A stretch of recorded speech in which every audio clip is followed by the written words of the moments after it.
McLaren is one of the most iconic teams in Formula One history. And over the decades, only 8 of their drivers have actually reached the absolute peak while racing for them. So today, we're ranking every McLaren Formula One driver champion, from worst to best, breaking down exactly why each lands where they do. And if you have a comment or disagree or want to support one of the drivers, leave a comment down below. But also, don't forget to subscribe. So starting off, we're going to go with number 8, James Hunt, the 1976 Formula One world champion. He had an incredible fight with Niki Lauda, and it's one of the most dramatic seasons the sport has ever seen. It was full of controversy, politics, and absolute chaos. Hunt was fast, fearless, and unpredictable. But his peak was short, and he never mounted another serious challenge, which keeps him probably at the bottom of most people's lists. At number 7, Emerson Fittipaldi, the man who delivered McLaren's first world championship. His smooth, calculated style helped usher in a new era of professionalism in Formula One. But his time with McLaren was brief, and while historically important, his achievements with the team don't match the dominance of some of the legends higher up in the list. At number 6, the newest member of McLaren's championship club, Lando Norris. His 2025 season ended a long drought and marked a massive turning point for the team. Norris delivered consistency, maturity, and a polished season that signaled McLaren's return to the top.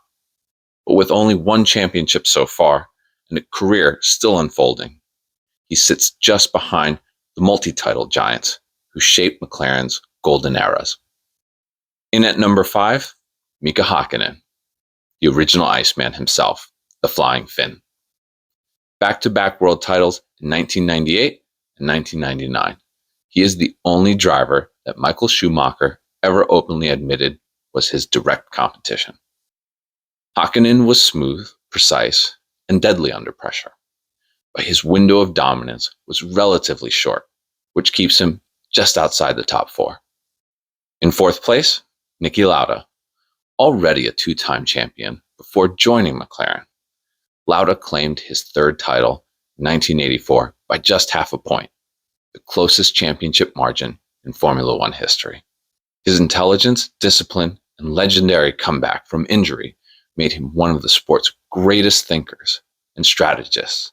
But with only one title at McLaren, he lands at the front of the mid-pack and just out of the top 3. Number 3, and slightly controversial, Alain Prost, the Professor. With 2 world titles at McLaren, unmatched race management, and a rivalry with Senna that defined an entire era, Prost was a master of precision and strategy. But in McLaren's lore, he's often remembered as part of the story and not the defining chapter. Runner-up on our list is Lewis Hamilton. His 2008 championship remains one of the most dramatic finishes in Formula One history.